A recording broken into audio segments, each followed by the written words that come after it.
5. The meeting of the Everett School Committee for March 2nd will come to order. Roll call, please, Lauren. Ms. Murray? Here.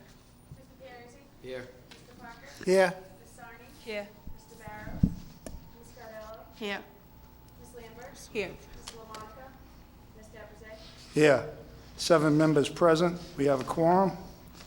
Let's please begin with the Pledge of Allegiance. Pledge allegiance to the flag of the United States of America and to the republic for which it stands, one nation, under God, indivisible, with liberty and justice for all.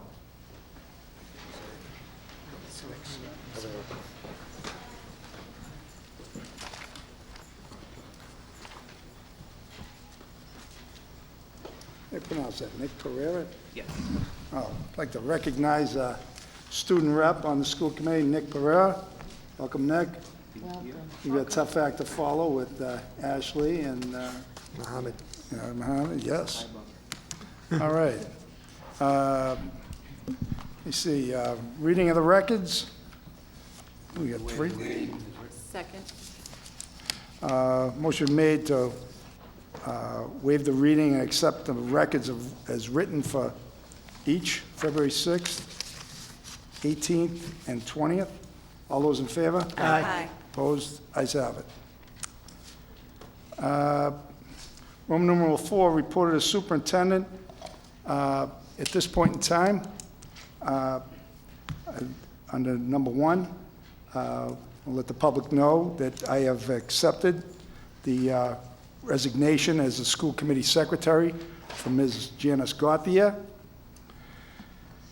And also, tonight, I want to let the public know that also it has come to my attention through the new superintendent that also what's been accepted is the resignation of Mrs. Janice Gauthier, effective March 19th, from her employment with the Everett Public Schools. Number 2, also, well, before I go on, I want to thank and recognize Mrs. Gauthier's contributions over the last approximately 14 months.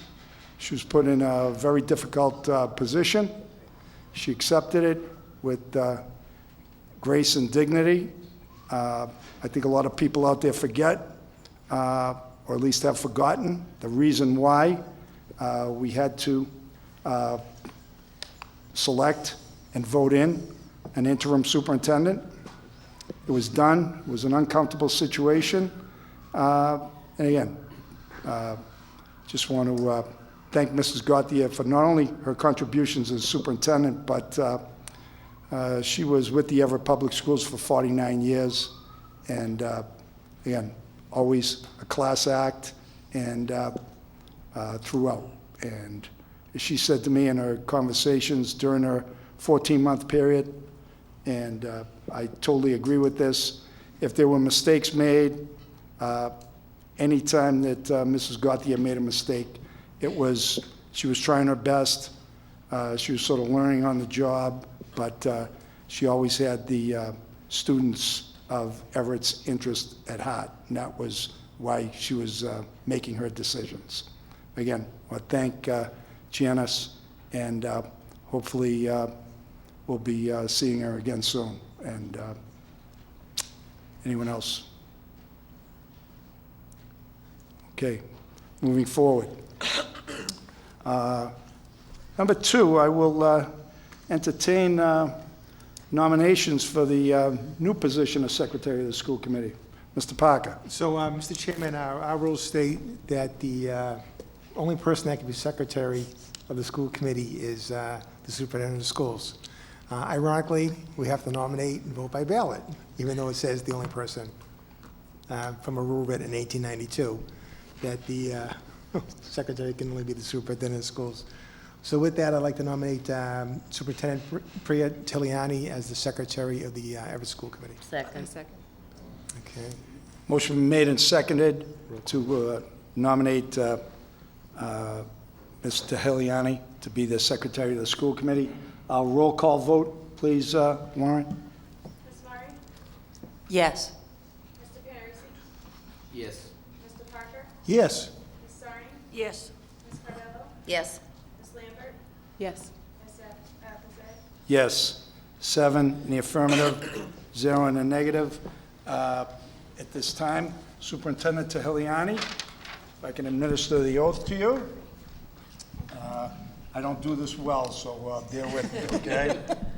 I'll go as slow as possible. I I, Priya Tahiliani, do solemnly swear do solemnly swear that I will faithfully that I will faithfully and impartially and impartially discharge and perform discharge and perform all the duties incumbent all the duties incumbent upon me upon me as Secretary of the Everett School Committee, as Secretary of the Everett School Committee, to the best of my abilities and understanding, to the best of my abilities and understanding, agreeably to the rules and regulations agreeably to the rules and regulations of the Everett School Committee, of the Everett School Committee, of the Constitution and laws of the Constitution and laws of the Commonwealth of Massachusetts, of the Commonwealth of Massachusetts, and the ordinances of and the ordinances of the City of Everett, the City of Everett, so help me God. so help me God. Congratulations. Thank you.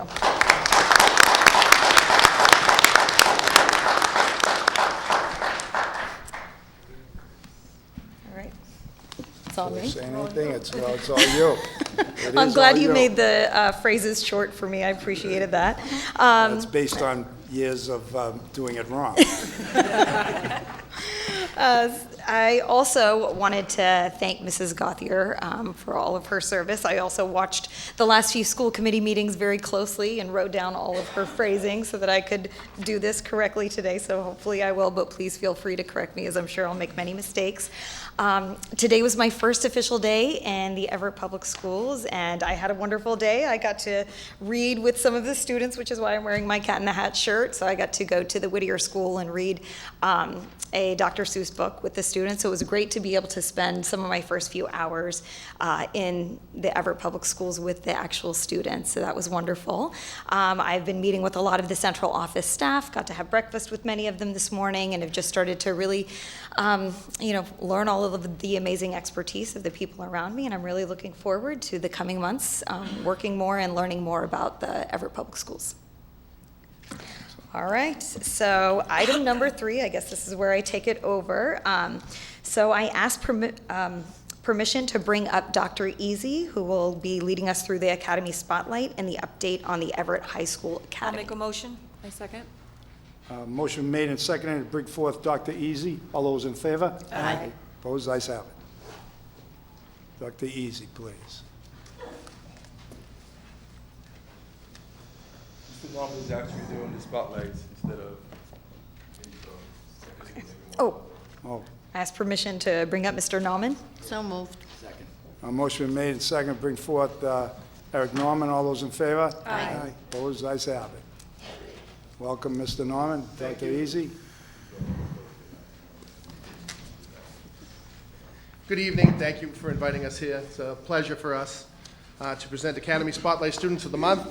On behalf of myself, Dr. Easy, and Mr. Barrett, we're going to ask the assistant principals to come up one by one and read a short statement about their students.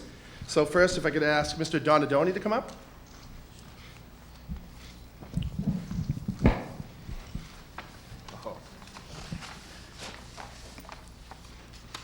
Thank you very much for having us.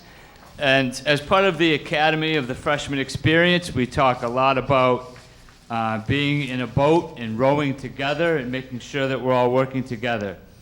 This evening, I'd like to honor and recognize a student who not only consistently has both oars in the water and is striving to do her best, not only is when she encounters challenges and problems, does she continue to row her boat, but as you can see, she's also consistently radiates a positive attitude that when she's working on something in class, she actually draws others to do the same. So it's an incredible honor to, let me say one more thing. While she's doing all of that, she also finds the time to be kind and go out of her way to help other students. So we're talking about an incredibly well-rounded and positive student. So this evening, I'd like to recognize Emily Buss.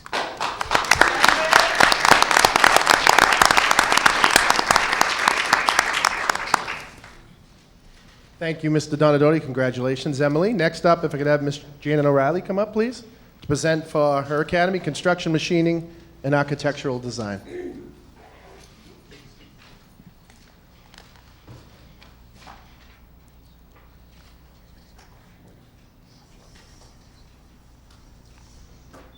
The CMAT Academy is proud to recognize Joao da Silva as our Spotlight Student of the Month for February. Joao is a junior in the construction pathway. Mr. Fabri, Joao's construction teacher, states that Joao is a polite and respectful young person who works hard in both the related classroom and the shop. He has a high understanding of the technical material covered in the classroom and has a great feel for the tools and building materials used in the shop. Joao is a leader in the shop who guides others to complete a project or tackle a challenge. He will ask for help when needed, but tries to figure out obstacles on his own. He has a good mix of knowledge and creativity, which makes for a great carpenter. Joao demonstrates initiative, determination, and enthusiasm. Joao has also made significant progress academically this year, earning an overall average of B+ in his core classes. The CMAT Academy is proud to honor Joao and sees him as a young man with a bright future in the construction industry if he so chooses. Joao plans on attending college and values the career experiences he is earning at Everett High School. Congratulations, Joao. Congratulations, Joel. Thank you, Ms. O'Reilly. Next, if I could have Mr. Black come up to speak on behalf of Science, Technology, Engineering, and Math.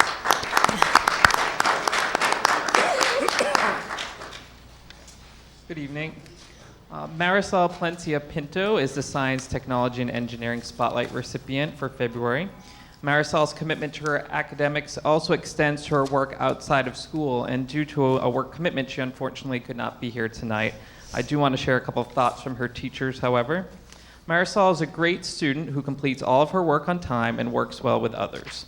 She's not only an exceptional student, but also a great person. She is self-motivated, modest, and mature. In addition, she is well respected by her peers and faculty alike. Congratulations, Marisol. Thank you, Mr. Black. If I can now ask Ms. Bob to come up to speak on behalf of Health and Public Service. Good evening.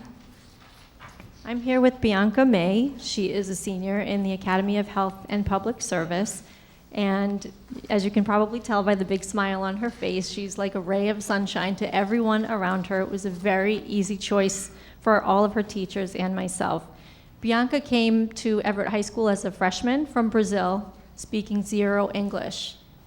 She's very humble, so I can tell that she's getting a little embarrassed. She actually has a 4.1 GPA and is enrolled in AP and honors classes. So she's in Honors English 4, and she takes a number of AP classes. Bianca is also the captain of the volleyball team. She's been on varsity volleyball since freshman year, varsity tennis since sophomore year, and she's one of the first students in our EMT program through Cataldo Ambulance. She's one of 4 girls in her class, in fact. When speaking with Bianca about her time here at Everett High School, she, in a very candid conversation, said that she was very grateful that the school was ready to serve her and teach her English. That was the most important thing to her. Her constant smile and just her zest and positivity is what keeps her in my mind and will do so for a very long time. I'm very proud to present this to Bianca.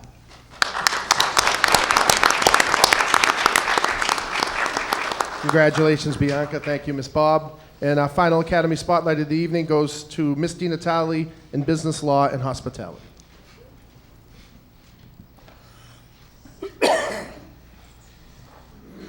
Good evening, everyone.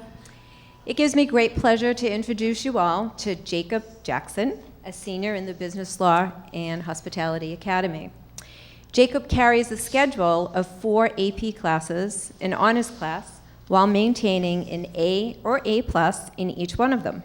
He continues to have perfect attendance for his 4 years here at Everett High School.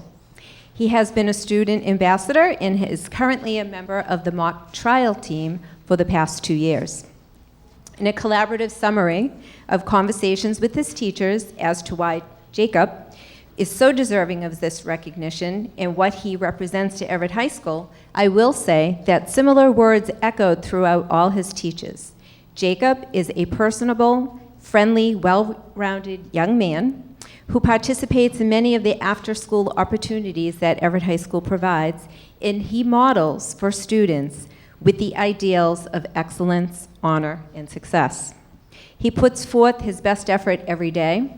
In class, he often works collaboratively with his peers to solve very challenging problems.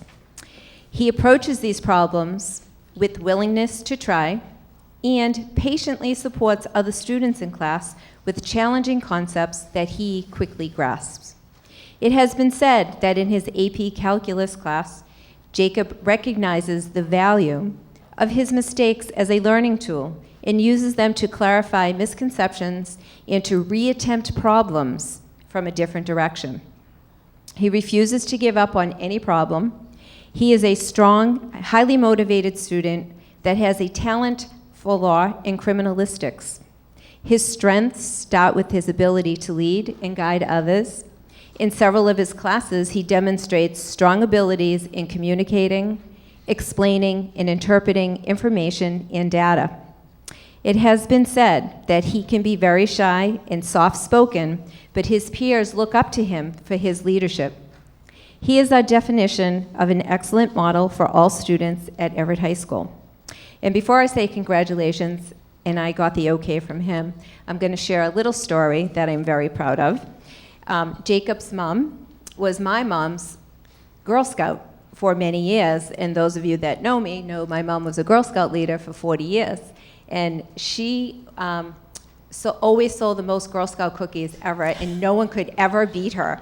Even as my parents' children, we couldn't do it. But so there you go. Everett community just continues to grow and continue here at Everett High School, so we're very proud. And congratulations.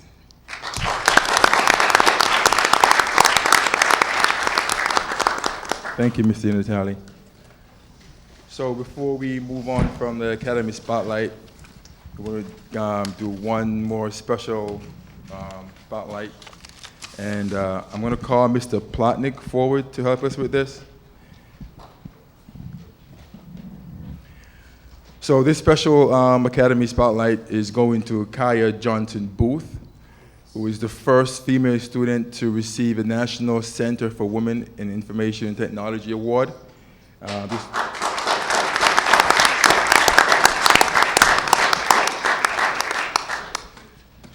This NC WIT Foundation has been in existence for over 15 years and received a charter in 2004. And I could not be prouder that Kaya has done such a great work. She's one of our hardest working students in the building, and she's currently carrying a 4.5 GPA. Let's not rob you of that. So on behalf of myself, Mr. Norman, and Mr. Barrett, I want to recognize Kaya for her brilliant work, and thank you so much for being a great student.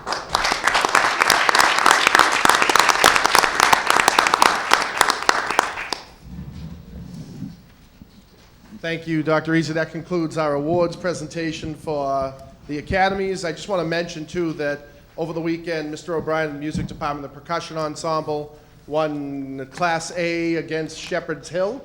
And our drama club advanced to the next round of the METG drama finals. They'll be in Cambridge in 2 weeks at Brockton in 2 weeks at 10:30 a.m. If anyone's looking, it's a wonderful take. $15, you get to see lots of wonderful plays done by the students. So I just want to make sure we recognize those areas as well. So thank you. Thank you.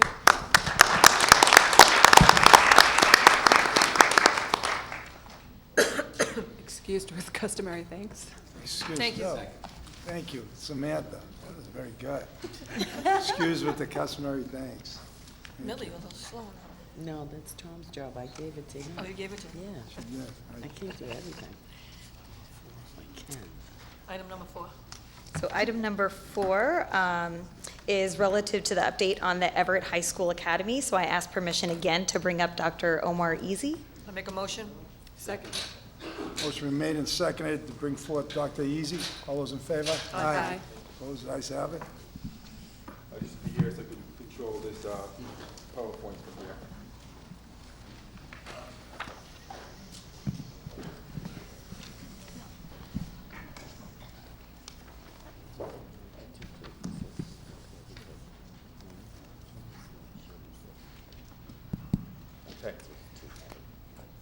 Good afternoon again, everyone, and thank you for having me. I just want to kind of see if I can work my way through this PowerPoint here.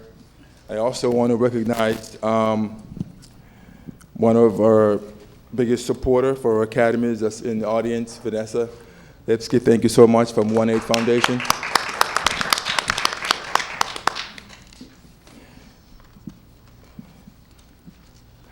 So in honor of Black History Month, I want to take a few seconds just to recognize the founder of the Academy model in Charles Brewster, I should say, and the 27 students who were the first model of the Academy in 1969 in Philadelphia. I'm going to try and present this Academy update in three segments here. We're going to do the Academy academics, we're going to do Academy branding and marketing, and we'll do the business engagement side.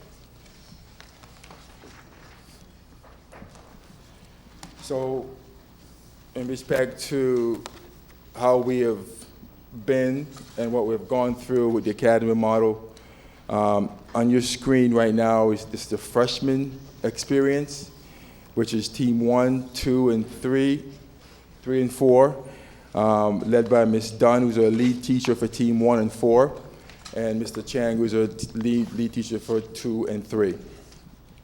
Our freshman experience is composed of 508 students. In the upper academies, we have for the STEM Academy 137 students, and in the Health Academy, we have 165 students. In the CMAT, which is the Construction Machining and Architectural Design Academy, we have 92. And for the Business Law and Hospitality, we have 136. And just from looking at the breakdown, you can see that the CMAT Academy has 92 students, sophomore students. And there's a reason why that number is significantly lower than the others. There are about 3 or 4 CTE pathways in that academy, so as a result, there's a limit for the classroom size that we can have there. As far as the purity goes per academy, as you can see in the Health Academy, we have 626 students that goes through that academy with the teachers that are there. And 519 of those students are health and public service sophomores.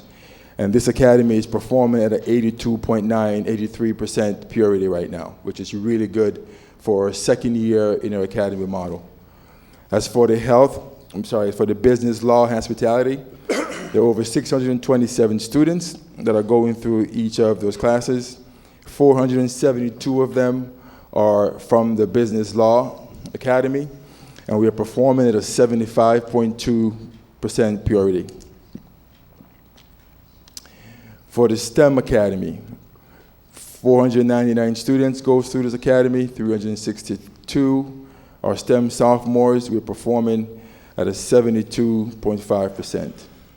For the CMAT Academy, 494, 221 are CMAT students, and we're performing at a 45% purity. One of our model for academy model is our Everett graduate, and this kind of outline what we would like to see our students become by the time they graduate. And being the second year in our academy model, we see how a student presents themselves when they become seniors. So currently our sophomore students have 2 years to accomplish all of these things and guidelines that we've put forth. And that would actually give us a good measure as to where we are for our progress. And obviously to the branding. As you look around the room right now, you can see the banners of each of our academies that are located in all the spaces. These banners were produced this year, funded through the 1-8 Foundation and our marketing scheme. On your desk in front of you, you see a folder with the Academy logo and the outline of everything we have to do with the academies. Inside these folders are inserts that gives you a breakdown of all of the academy, the pathways, and everything that goes along with our academy model. As far as the logos go, you can see in the inside of this folder, we have rebranded and changed the logos from what we had before. It was kind of the tide and the E above it, so now we've changed it more to be Academies of Everett. So as regards to the video, this video I'm about to show you would give you a good idea of what we are doing here. It spells out exactly how we're trying to showcase the academy model. As students, we want real-world, authentic experiences. Experiences that will help us be better prepared for what comes after high school. In Everett, our schools have partnered with educators, employers, and community leaders to implement a new approach to high school education. Together, we are transforming our high school, strengthening the connection between what we learn in the classroom with what we may do after graduation, making learning more meaningful and giving us the skills we need to be college and career ready. We call this transformation the Academies of Everett. The academies allow us to choose a thematic course of study such as engineering, healthcare, law, government, and more. We will take general education courses such as math, English, science, and social studies, but they will be taught through the theme of our academy. Incoming 9th graders will enroll in Career and College Seminar, where they will learn the skills necessary to be successful in high school. Then, they will choose an academy and pathway for their 10th, 11th, and 12th grade years. Choosing a pathway such as the education pathway within the Academy of Health and Public Service is like choosing a college major. These pathways are smaller learning communities that provide all students with a sense of belonging and help us develop strong student-teacher relationships. No matter what academy or pathway we choose, our courses will relate to real problems being faced by real companies. Opportunities like job shadowing and internships will provide hands-on experiences that help us understand career options and provide increased technical and soft skills. We used research on high demand, high wage, real job opportunities in our region and parent, student, teacher, and community input to determine the academies offered. By leveraging our personal interests, school becomes more relevant and will increase our academic achievement, attendance, and graduation rates. Our goal: ensure all graduates have the opportunity to enroll in a college or other post-secondary option, enlist in military service, or become employed in a sustainable career with opportunities for growth. Most importantly, it will prepare all of our students for college, career, and life.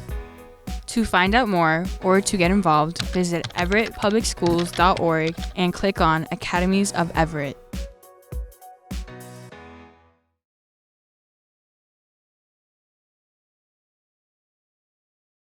Okay. And as you can see on the last screen, it showed you or talked to you about the two students that did this video, two of our seniors, two of whom are in the health academy. So an example of what we're expecting from our students to be able to perform and do things that are real life and authentic education. This video on the screen is an example of one of our state-of-the-art first time purchase for academies for a health academy. This is another March table, which is a life-size computer. I give you a breakdown of the human body and help our students to get deeper into all sorts of the body as it relates to studying it. This was purchased through the school department, and the students are just getting their hands on this outstanding purchase by our central office. So I just want to point this out, that our students are learning at a high rate. There are a few of the universities in the local area that has this table, and I believe we are one of 3 of the high schools in the region that has this.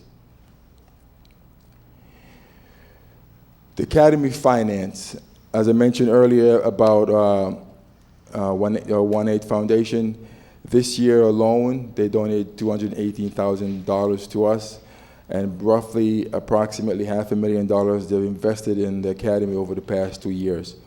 And this has afforded us with professional development, the branding and communications that we've done so far to drive the model, provide project management from one of our outside consultant, and the purchase of our dashboard that we're currently working on that will help us during our common planning time with our lead teachers.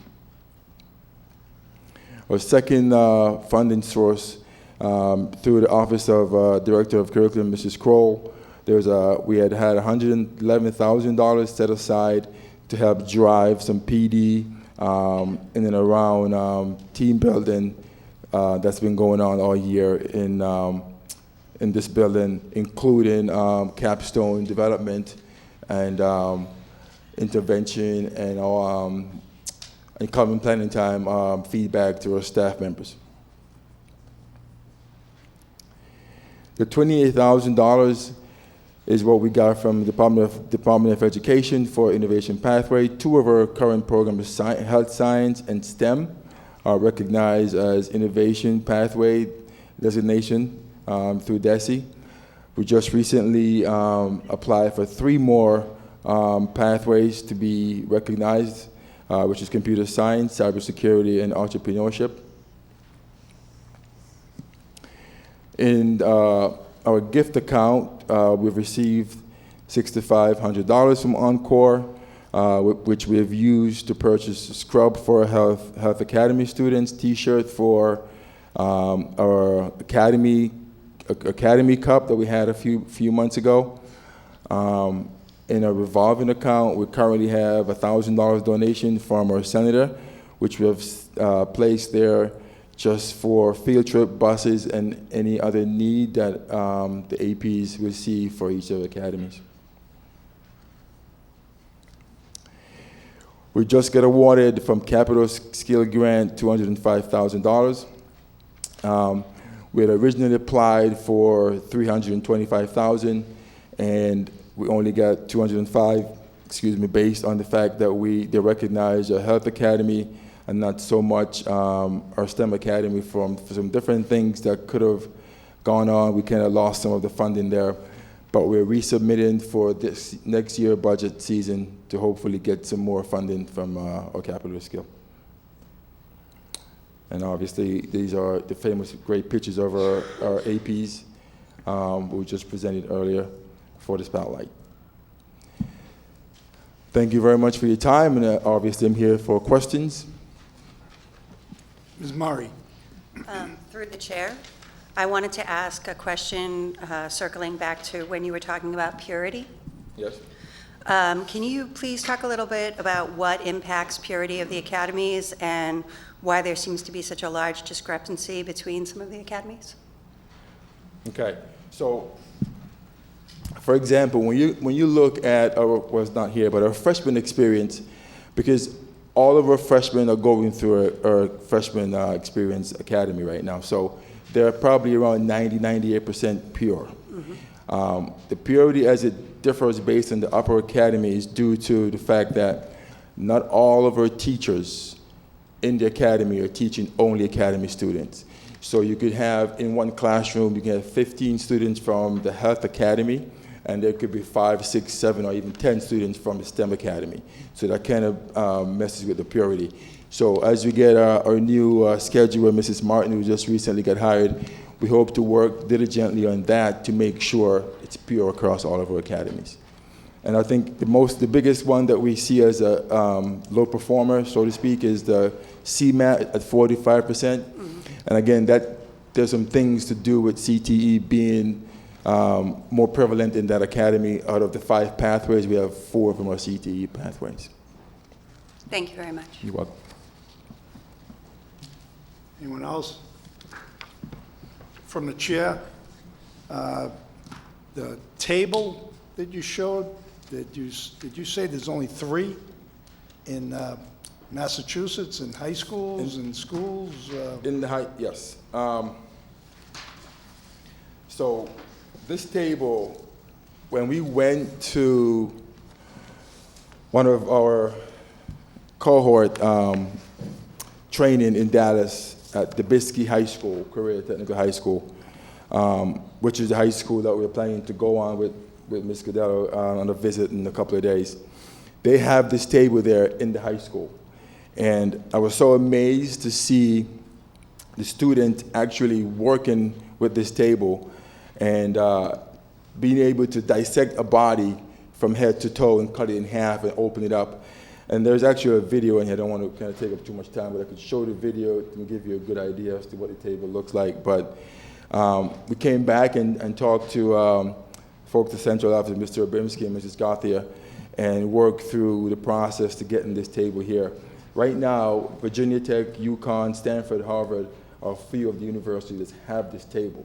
So when our students go to the Health Science Academy, when they become seniors, as we have historically have great success with those students going on to be nurse,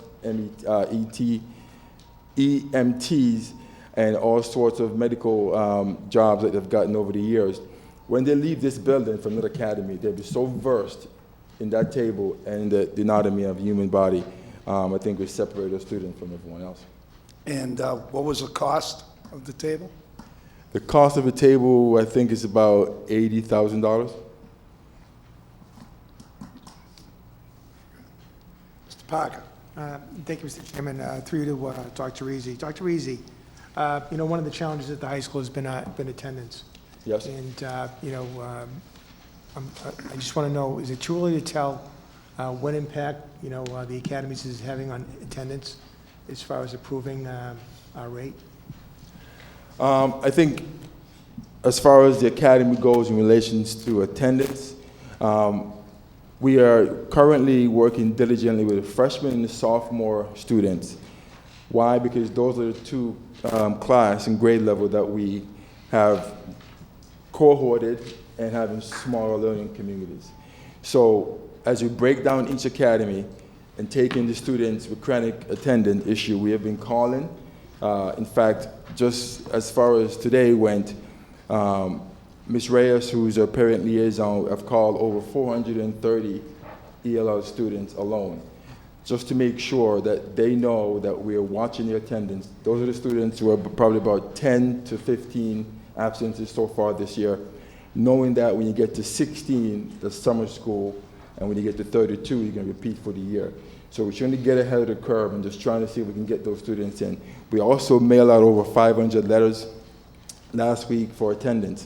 And typically, what we have done over the years is when a student gets to 10 absence, a letter goes out. And when they get to 16, that's when you actually drop them, only if it's consecutive absence. So we have sent those letters out in different languages so students know what's happening from attendance point of view. We are making sure the guidance counselors are working with the APs. They're currently in the current planning time, and they're doing intervention during that time to figure out how we can address the attendance issue that we're having.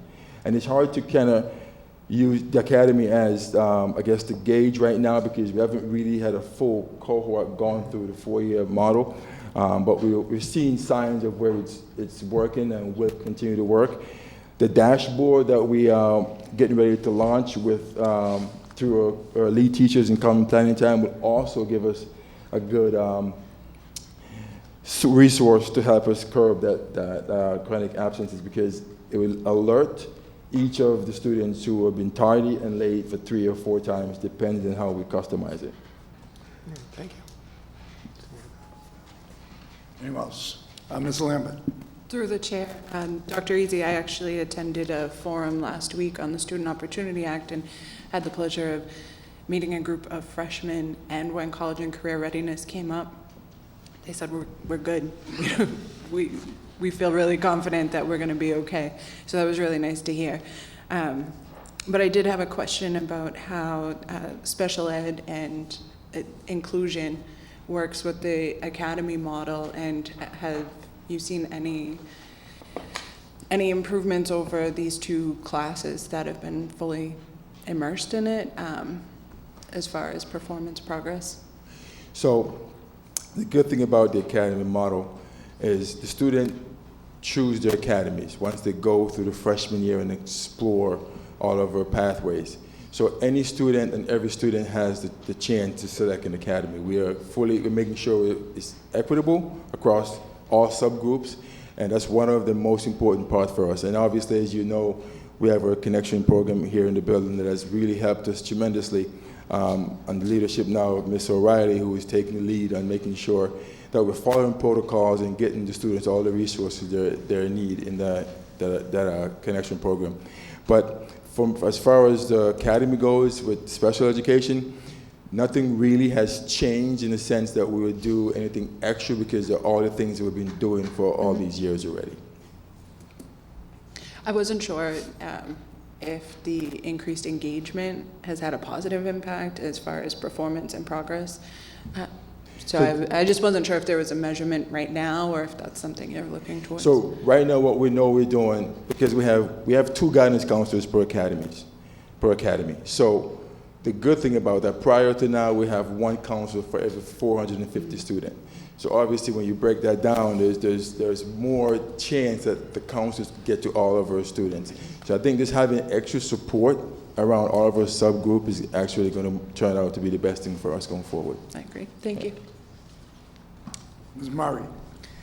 I had a question going back again to the purity issue and also about English language learners. Have you had an issue with the legal requirements of time for our ELs impacting their ability to fully participate in the academy models in terms of minutes for ESL? And also, do SPED and ESL impact the purity in terms of giving kids what they need in terms of IEPs and ESL minutes? So the only subgroup in that regard that may affect our purity would be our ESL students, only because they get double English. So it changes across, so we don't have, like, per se, all freshmen taking ESL 1 or all sophomores taking ESL 2. Obviously, they fluctuate based on when and what they come into the district with in terms of their education level. So we are working with Mrs. Hay to figure out how we can get enough teachers, ESL teachers, in this building to make sure we have 1 or 2 across all academies. And that would actually change the way we look at the purity for them in that respect. Thank you. Yeah. Anyone else? Thank you, Dr. Easy. Excused with the customary thanks. Thank you.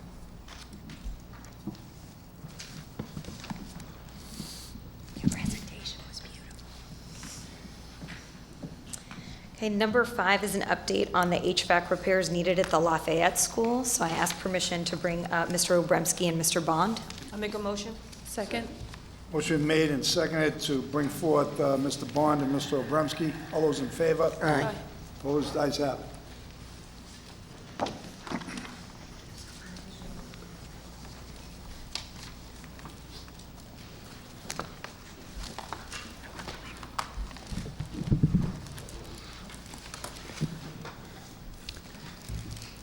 Thank you for having us before you tonight to explain the situation with the HVAC at the Lafayette School, which is basically the heating and ventilation and air conditioning system, for those of you who don't know.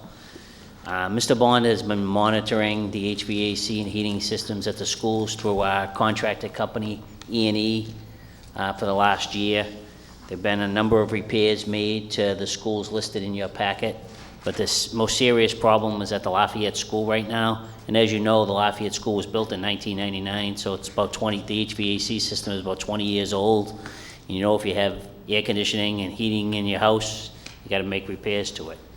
So there are some major issues with the main chiller at the Lafayette School.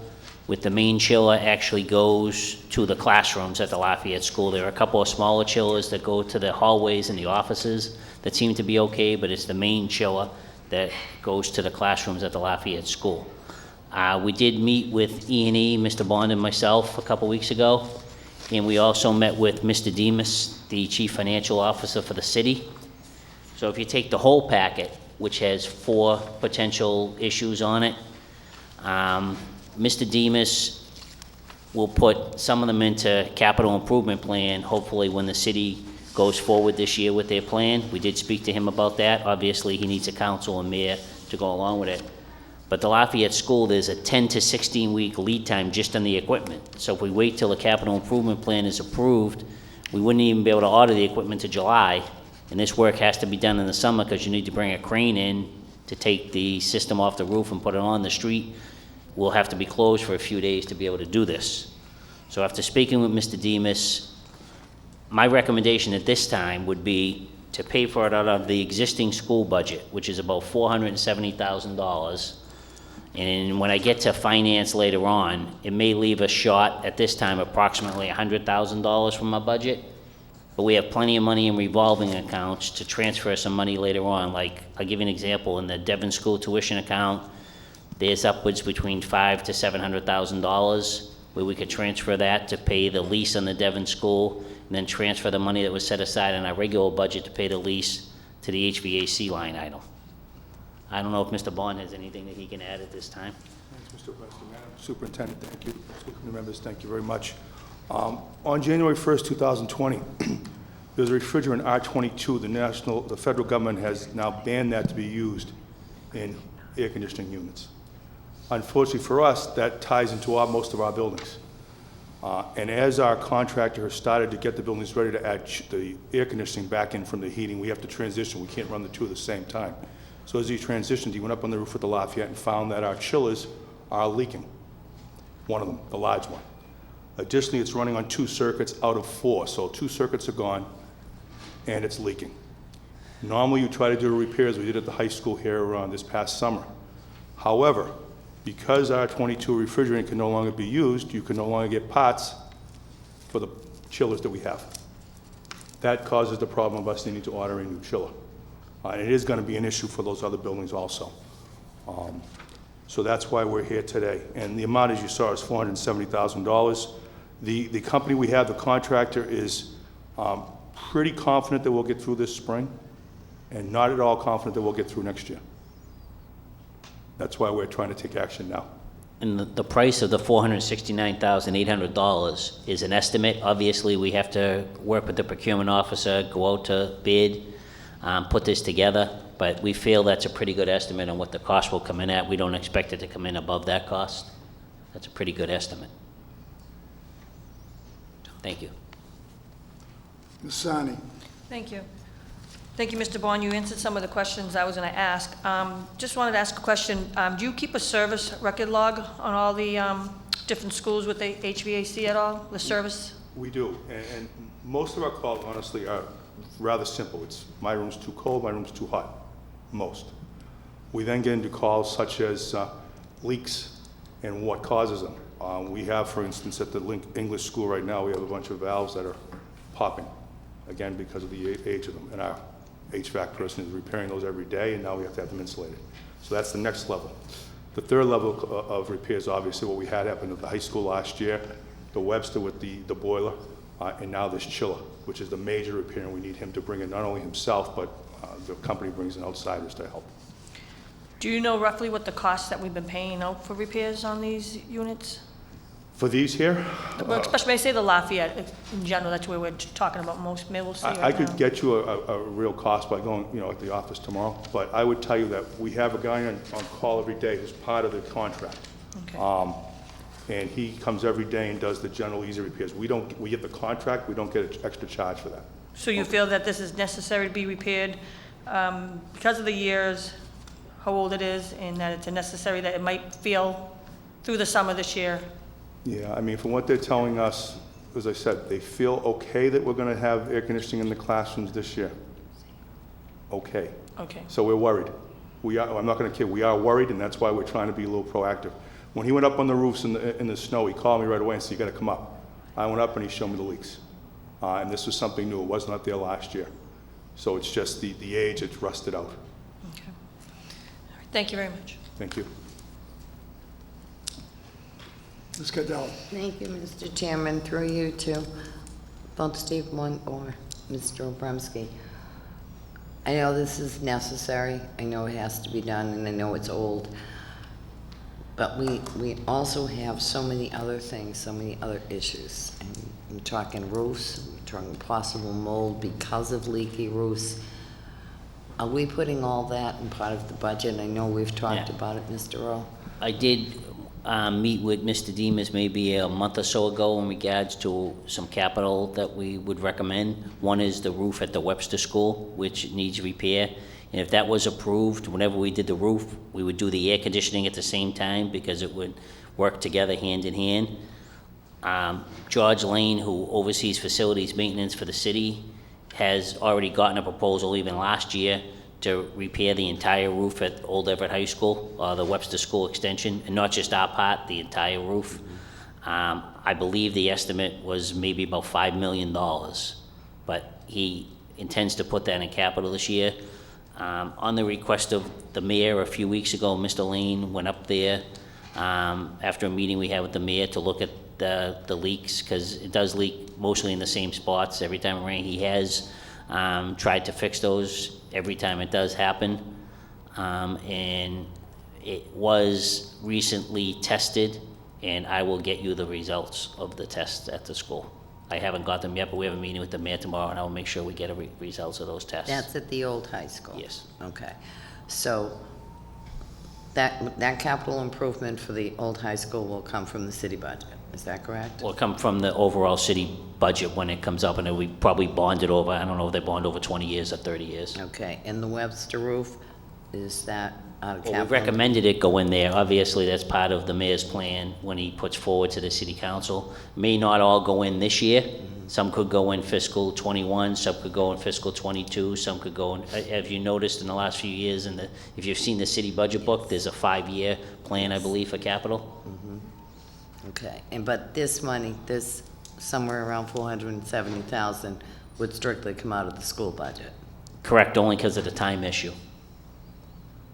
Now, could we possibly put in for some type of reimbursement at a later date from the city that we? I'd have to talk to Mr. Demas, the chief financial officer, about that. I wouldn't be able to answer that without speaking with him about that. Okay, because I mean, I know you're saying we have the money, we can take it out of revolving accounts and all that, but sometimes when you borrow from Peter to pay Paul, it catches up with you after a while. So I just want to make sure that we're not going to, I know it's a necessary item to be fixed. I understand that, and I'm going to vote positively tonight and tell you that. I'm just concerned. I just want to make sure we have our financial ducks in a row, because that is a lot of money. In through the chair to the entire board, I feel, like I've said a few times up here, I feel very comfortable with our budget this year. I mean, obviously, we still haven't had negotiations to do with some of the bargaining groups, but I've set money aside within the budget. Obviously, it's an estimate because we don't know what the final determination is going to be for this fiscal year. We have some other things that we need to talk about in executive session tonight that I've set money aside. So with the exception of about $100,000 right now, I feel very comfortable that we can afford this. Okay. Thank you, Mr. Obrowski, Mr. Bond. Thank you. Ms. Murray? Through the chair, I'm not feeling quite as comfortable. There are things that I'd like to take our time thinking about and discussing. So I guess my question is, how much time do we have before we have to take a vote on this, before we start to interfere with the possibility that it can't get done this summer, if that's what things necessitate? So they've told us it'll take approximately 16 weeks, 10 to 16 weeks. So let me not say 16, but let's anticipate 16. If we go out 16 weeks, we got to be done, we got to be ready to start by July 1st at the latest. Because it's going to take approximately 6 weeks to install all the connections at that point too, which puts us in the second week of August. So this is not something that has to be dealt with this evening. We have some time to get some answers to our question. I think the faster the better, but you have that option. Thank you. Mr. Parker? So, a couple questions, if I can, to the gentleman.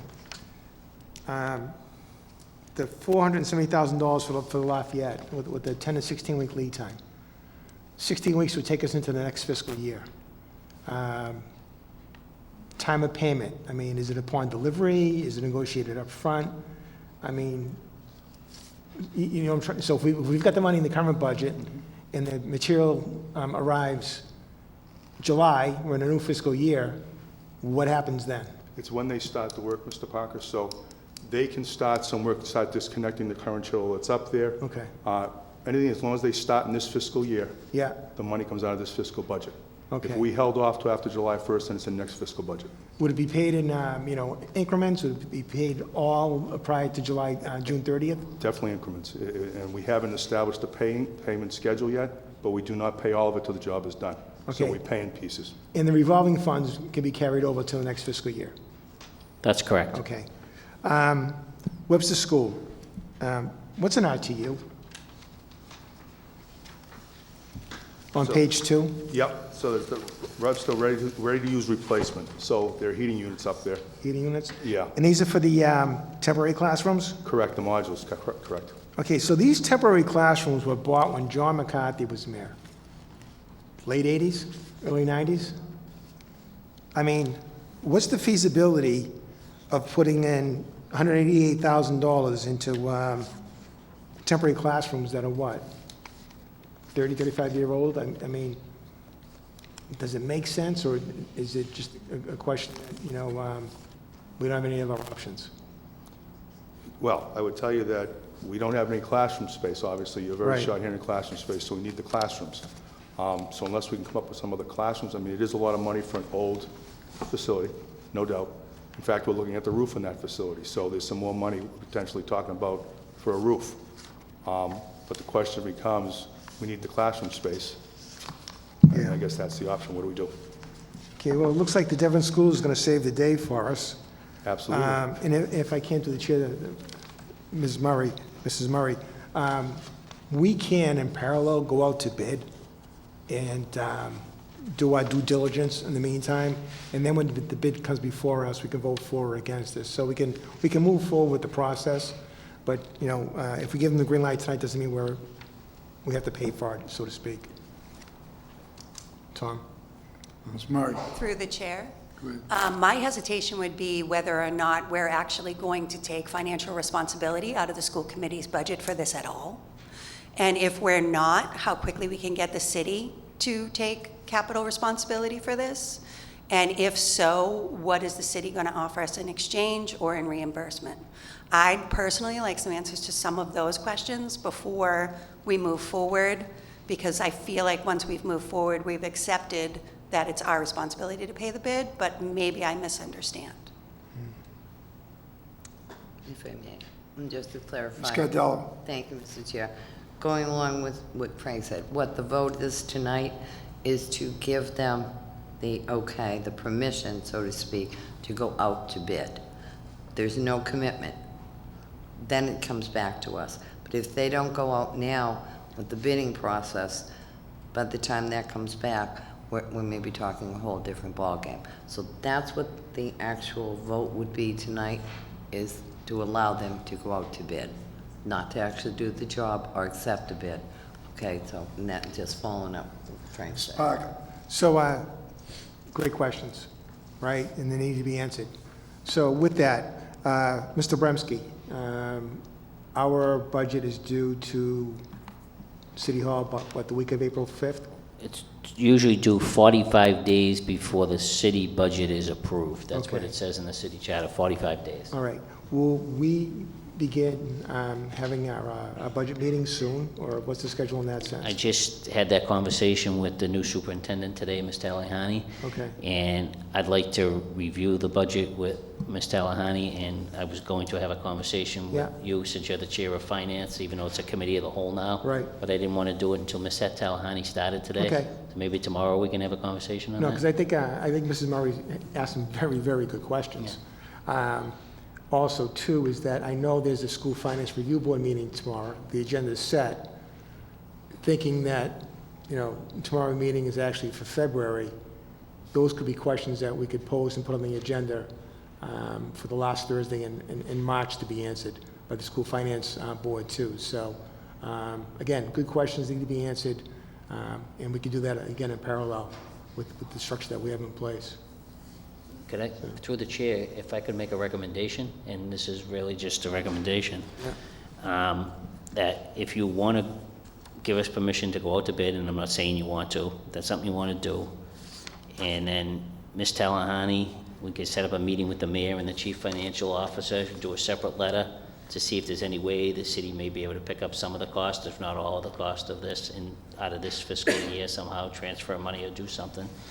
And before, if we did send it out to bid and it was approved and we did get a vendor that we felt comfortable with, before the chairman actually signs the contract, we come back before you, the full board, for full approval. Mr. Parker. Can I ask just one more question? So, we're in this position today because the government banned some type of gas, inert gas, right, Freon? R22 refrigerant, yeah. R22. Being a public school, not having a lot of money, is there an agency out there within the federal government who banned this substance that could provide us with some relief? We were hoping, and working with that contractor, we've not been able to find anybody. Okay. And that's the same question we asked, is if they're banning it, what are they coming up with? And they just said nothing at this point. All right. Thank you. Ms. Murray. Through the chair. It seems a little bit like this is a situation where a lot of money is going out for bid. We're being asked to do it tonight. So my question is, how long have we known that this financial hardship was going to be presented to us? And if it's been longer than this week, why is this the first time we're hearing about it? We actually they started going up on the schools in the last couple of weeks. They started February 13th. They wrote this letter on February 13th. They met with Mr. Obremski and I last week, and that's the first we heard of it. They gave us some inkling there was going to be some problems, but we didn't have specifics at all. When we got this letter last week, that's when we had the specifics of all the buildings. So it's only been, as I said, since last week. Thank you. From the chair, the English and Lafayette are twin schools, aren't they? Yes, sir. How much younger is the English school than the Lafayette? Not enough. Mr. Chairman, at this point, we have two things going on at the English school. We have valves that are leaking. Fortunately for us, the valves in the rooms are something minor. They can just replace the valve. At this point, as they've looked up at the roof, there's nothing to worry about on those units. You are definitely correct. There could be a problem within a year or 2 years, no doubt. They just don't see any problems right now that are sticking out in the face like it is at the Lafayette and Cavarian. But you're right. It's just a matter of time and, okay. Through the chair. Ms. Murray. I just want to say that every dollar we spend on capital improvements that should or could be absorbed by the city is a dollar out of the student budgets, and it's a dollar being taken away from the kids in terms of resources. So if I seem difficult about this, I don't mean to be. I just want to make sure that every branch of the city is holding up their end of the deal, and making sure that we are sharing the burden and the blessings of running an education system in the city. Ms. Murray, I don't think anyone's suggesting you are being difficult. Any other questions? Thank you, gentlemen. Excused with the customary thanks. And now, what's the pleasure of the board? I make a motion to have them go out for bid and also talk to the mayor and see if we can come with the decision if they can reimburse us somehow. But I think we need to start the process for the bid. So I make a motion that they... I'll second that. Yep, let them go out to bid. Mr. Parker. Mr. Chairman, on the motion, let's be clear. Go out to bid for the Lafayette only. I mean, there's about, Yes. there's over $1 million worth of expenses here, Right. so Yeah. Lafayette Lafayette only. only, Yeah, yes. that's what they were asking. Okay, so the motion as amended is, it's been seconded, is motion to allow this to be put out for bids for the Lafayette only, and to set up a meeting with the mayor and the CFO to discuss potential reimbursement. Or they have the superintendent of The schools. Superintendent of schools with, And Mr. Obremski. okay? And Ms. Sy. I'd like to Ms. make, Murray. I'd like to make a motion at this time through the chair to refer this item to the subcommittee on property for further research and information. Is there already motion on the floor? There's a motion Second. on the floor that was seconded, so You can have multiple motions. we can have multiple motions, Yes, you but, take one at a time. And- right. And referring to subcommittee takes precedence. okay? She doesn't want to second it? So, I'll second her motion. okay, so motion's been made and seconded to refer this matter to the Subcommittee on Property. All those in favor? Aye. No. No. No. No, I wasn't. So I believe the motion does not pass. Now, the prior motion was to allow this to go out for bid for the Lafayette only, and for a meeting to be set up with Superintendent, Mayor, CFO, Mr. Abramsky, and Mr. Bond, if necessary, to discuss potential reimbursement. All those in favor? Aye. Opposed? No. Ayes have it. Motion passes. Ms. Taliani, item 6. Okay, with your approval, I'd like to take items 6 through 8 collectively and move for favorable action. They are a request from Mr. Alex Nauman, the principal, for the use of the Cavarian School cafeteria to host a middle school dance on Thursday, March 12th, from 5 to 7 p.m. Request for Mr. Michael McLucas, principal, for the use of the Whittier School to hold a family literacy and math night on Thursday, March 19th, from 3 to 5. And a request from Ms. Teresa Tringale, principal, for the use of the Madeline English on Tuesday, March 31st, from 4 to 6 p.m. for the family literacy luau night. Favorable action on the motion. Second? Second. Motion been made and seconded for favorable actions on items 6, 7, and 8. All those in favor? Aye. Opposed? Ayes have it. Okay, item number 9 is permission to go out to bid to lease of a parking garage space, painting of Building C of the Everett High School, and professional cleaning services at Everett High School. I ask permission to bring up Mr. Obremski. I make a motion. Motion been made and seconded to bring forth Mr. Obremski. All those in favor? Aye. Opposed? Ayes have it.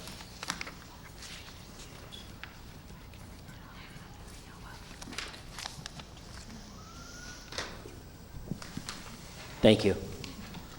Ever since the old Everett High School, we gave it back to the city. We've been leasing garage space within the city to house our approximately 9 vehicles. We spend a little less than $60,000 a year to lease space, and we also have our plows there and some of our snow blowers we store there. So this lease is up. This is the 3rd year of a 3-year contract. So I'd be seeking permission to go out to bid, sort of. And obviously, when we go through the budget, if you decide this is something that you don't want to do for next year, we don't need to award it. So that's on the garage. Approximately, I estimate it'll probably come in between $60,000 and $65,000. Mr. Parker. So through you, Mr. Brumsky, so my question is, so it's a question of, the lease is up. It's not that the space is no longer available? That's correct. Okay, so it's not the situation that we had down on Tremont Street? When we were renting space, when we rented space? Yeah, we were renting space there, and then when we went, if I remember correctly, Mr. Parker, I think we just decided to go back out to bid and a different vendor was awarded it. I may be incorrect, but that's what I believe But happened. space is available that we know about it? The current space we have, but obviously we'd have to put it out to everybody. You Yeah. just can't award it to the same vendor. It'd No, have to go out to sealed public bid because it's over 50,000. Okay, all right, thank you. And on the painting of C building at Everett High School, if we stayed on the rotation we were on in the past, C building would have been painted last year, but we decided to, because of the condition of the building and the budget, we decided not to put it in last year. So I'm requesting the C building, if you don't know, it's the part that we're in now, and everything to the left, the gym and the classes underneath it, and the CTE space on the first floor in culinary arts would be in the gymnasium. That's the C building. So I'd be requesting permission to paint that part. And then on cleaning services, for probably the past 25 years, we've had cleaning services here at Everett High School. Approximately we spend about $294,000 a year on cleaning services. And we clean Everett High School 6 nights a week from approximately 10 p.m. to 6 a.m., but 6 nights a week. The only night it's not cleaned on is Saturday night on the overnight into early Sunday morning. So I'd be request to go back out to bid for that. Sani. So this is the same thing, we go out to bid, you bring it for us, and we make the decision, yes or no. So this, we're just giving you permission. Usually what happens is, once you go out to bid, that is basically giving us permission. And what happens after that is it's awarded based on a price, so it's awarded to the lowest bidder based on price.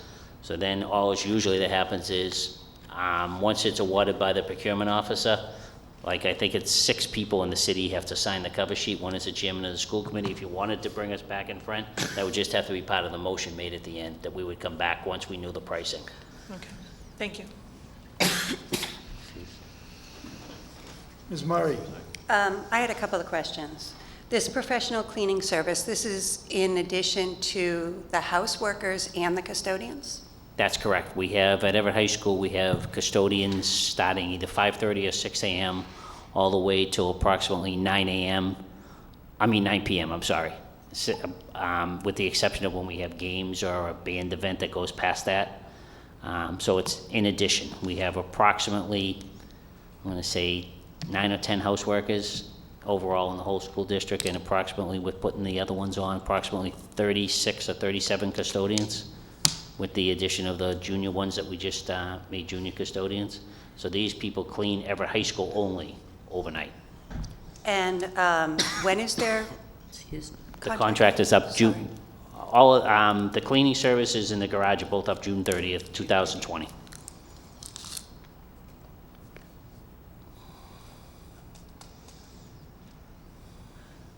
I'd like to make a motion to refer this to subcommittee as well. Second. Subcommittee on, which subcommittee? Contract negotiations. Contract negotiations for, specifically for the third one or for all of them? Specifically for the third one, as far as I'm concerned. Good. Motion's made. Motion made and seconded. Yes. Just for informational purposes only, there is time on these, so as we go through the budget process, I was trying to get it out a little early this year, but there is time on these to be able to do that. It's not a time thing like the HVAC system at the Lafayette.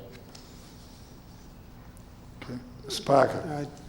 Just one thought, I mean, is the right committee contract negotiations? It should be finance.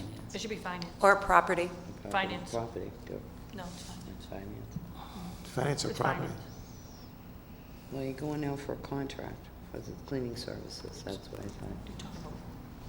Mr. Chairman. Contract negotiations is collective bargaining. Okay. Mr. Chairman, I believe it. Yes. Ms. Simon. I believe it should be in finance because you're talking about money and you looking at the cost, and I believe that it should be in the finance committee. Right, because this goes out to bid. I mean, basically, if we agree to, someone puts out the bid, we give it to the low bidder, or however we decided, then it would be strictly finance as opposed to property. Does that suffice, Ms. Murray, if it goes to finance? Yes, but I would also say that there's an argument to be made in terms of the committee for property, given the fact that we're not sure that the cleaning service is necessary for the property given. Okay. All right. Property's fine. Or we could do it in the committee as a whole. My main issue is that I think we need to discuss it further. Okay. Let me just see one thing for 1 second. Let's see who's in the subcommittee. Oh, I can't find it. Then Mr. Chairman, wherever we decide to send it, if Mr. Obremski could allow us to have a copy of the contract that is currently in place with the professional services, the amount that we're paying, and he said it's around $294,000, just so that, especially the new people have an idea, but that all of us can see what they're actually doing from 10 to 6. Obviously, our buildings are clean. This building is extremely clean. And I wouldn't want to get up there in dust, so I don't know exactly what they do, but I think it's something that as fiduciary watchdogs, you're right, we should know about. Okay, so, did we have a motion second on We going to the have, we're subcommittee just on trying to figure, finance? is it going to be finance? Okay, so, go ahead, you can make that motion again if you want. Okay, motion made and seconded to refer the professional cleaning services at Everett High School to the subcommittee on finance. All those in favor? Aye. Opposed, ayes have it. So, Mr. Chairman, What with about that, the other two? I move favorable action on lease of the parking garage space and the painting of Building C I'll at second, Everett High School. I'll second the motion. Motion made and seconded to put out the bid for the lease of the parking garage space and the painting of Building C at Everett High School. All those in favor? Aye. Opposed? Ayes have it. Thank you, Mr. Abramsky. Thank you.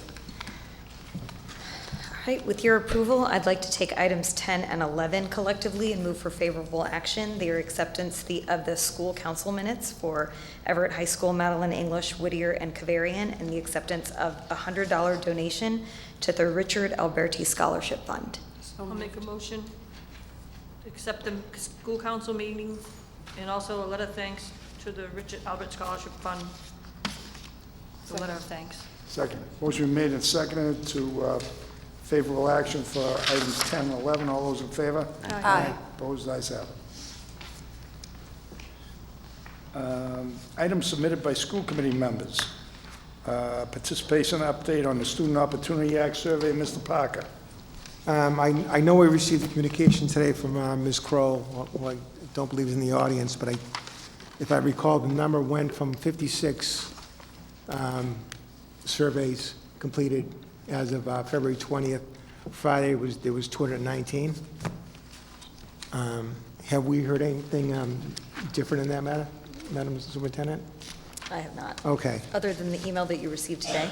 yeah. Yes, no. All right. So there's about 219 participants in the online survey. 75 of them are parents, 75 only.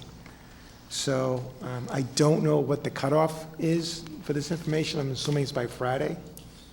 I was hoping to get a cutoff date. So there's still time for people to, people are asking for transparency. They want participation. And here we are, we've got an online survey, and we got 75 parents that have responded so far. 7,000 kids. You know, we need to do something better from an engagement standpoint moving forward. We had 4 people at the public hearing. To date, 75 respondents to the survey. The onus is on us, and we got to get better at it. I think part of the reason is I think the public still doesn't believe it's real sometimes. They're actually looking for their input. But we've talked about public participation later on. We had the public hearing, and now we got the survey. If we can just get people to go online and just share it. I do want to thank the mayor and his staff in his office. They posted the survey on the Mayor Carl DiMaria page, along with the City of Everett page. So help us out. Nick, you're a student? Did you fill out the survey? No. Okay, I'll show you it and tell your friends, okay? All right, thank you. Boy, talk about putting somebody on the spot. All right, so with that, I make a motion to refer it back to sponsor. I'll second. Okay, motion been made and seconded to refer item 1 back to sponsor. All those in favor? Aye. Opposed? Ayes have it. Mr. Chairman? Yes. I'd like to take this opportunity to suspend the rules and move out of order and go into Roman number 11, matters for executive session. I'll second that. A motion made and seconded to suspend the rules and go to Roman numeral 11, matters for executive session. All those in favor? Aye. Opposed? Ayes have it. Okay, so at this point in time, Okay, so, Mr. Chairman, I'd like to make a motion that we go into executive session, discuss strategy with respect to pending workman's compensation litigation, where an open meeting may have a detrimental effect on the litigating position of the Everett Public Schools, and the chair so describes pursuant to Mass General Law 38, Section 21A3, And number 2 is to conduct strategy sessions in preparation for negotiations with non-union personnel, or to conduct collective bargaining sessions or contract negotiations with non-union personnel, to wit, Mrs. Janice Gauthier. When we reconvene as a public body, no vote will be taken publicly on these 2 matters, but we will reconvene into open public session to discuss the subcommittee reports on the Roman numeral 6. So with that, I ask for a roll call to go into executive session. Roll call, please, Lauren. Ms. Martin? Yes. Mr. Panarisi? Yes. Mr. Parker? Yes. Ms. Sardi? Yes. Ms. Cardello? Yes. Ms. Lambert? Yes. Ms. Applewhite? Yes, 7 in the affirmative, 0 negative. School committee is now in executive session.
Thank you.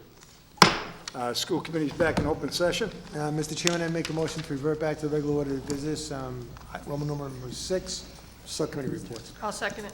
Motion made and seconded to go back to regular order of business. All those in favor? Aye. Opposed? Ayes have it. Subcommittee reports, Committee on Finance. From tonight, Mr. Parker. Okay, Mr. Chairman, I'd like to make a motion to accept the report as written and placed on file. I'll second.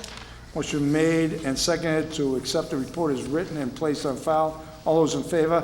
Aye. Opposed? Ayes have it.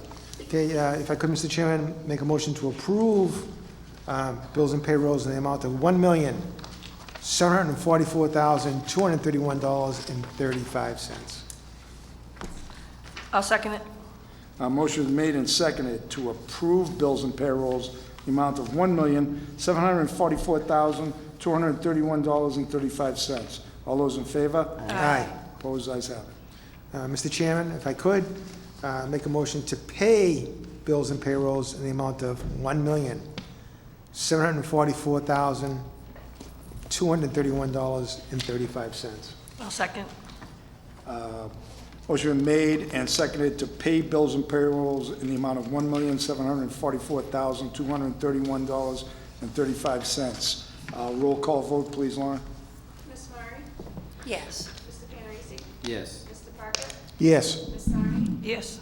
Ms. Cardillo? Yes. Ms. Lambert? Yes. Ms. Gafferson? Yes, 7 in the affirmative, 0 in the negative. Motion passes. Number 2, under subcommittee reports, Committee on Rules, Mr. Parker. Mr. Chairman, I'd like to make a motion to accept the committee report as written and placed on file. Second? Motion made and seconded to accept the committee report as written and placed on file. All those in favor? Aye. Opposed, ayes have it. Oh, Ms. Lemick. On the Question. motion, I just Yes. wanted to address the body. Part of the records was the public comment, and I just wanted to address one. There's a quote that when leaders stop listening, they soon find themselves surrounded by people with nothing to say. And as Mr. Parker alluded to earlier, I think that is one step forward towards engaging not only our stakeholders and teachers, parents, and students. So I strongly hope that as we refer this to the next committee meeting, we will vote favorably for this piece. Okay. So the proper motion at this point would be to refer To your next subcommittee. to refer this matter as written to the meeting of March 16th to vote for its adoption. So we'll need a 2/3 background, so please, two-thirds vote. So please, if you have any questions, and I think there are at this point because, this is something we've been talking about since, January, February of last year. We're going to go with the recommendation with some minor alterations of the Massachusetts School Committee. It's a piece that's been well-written. It's been, blessed by their attorneys. And, it's a long time overdue. It's just honestly, when the public started asking us about public comment, it was like one of those things like, geez, why don't we ever think of this before? And the only reason why the city council is public comment is it was part of the charter review. And during the charter review process, they didn't touch our rules. So we're catching up, and we're going to get there. So, with that, I'll second your motion to refer to the March 16th. the meeting of the regular school committee. I'm sorry. I can't hear. I don't know if it's at my shirt where. No, it's probably my voice. I refer this to the March 16th regular meeting of the school committee. Oh, right, okay, thank you. Okay. So motion made and seconded to refer this matter as written to the meeting on March 16th. All those in favor? Aye. Opposed, ayes have it. Number 3, the legal committee report from tonight. Okay, so the legal committee, we don't have a report yet, so there's nothing to accept. We could do that at our next meeting, but just note that the motion was made and seconded out of respect for Mr. Barrows, who's going to make it today, and who is the chairman of the legal committee, to refer this to the meeting of March 16th, or to have a meeting on March 16th to further discuss the legal bills. So That was already done. that was already done. So, all set? Yep. Motion to adjourn, anyone? Motion to adjourn. Second, anyone? Second. Motion been made and seconded to adjourn. All those in favor? Aye. Opposed, ayes have it. We are adjourned.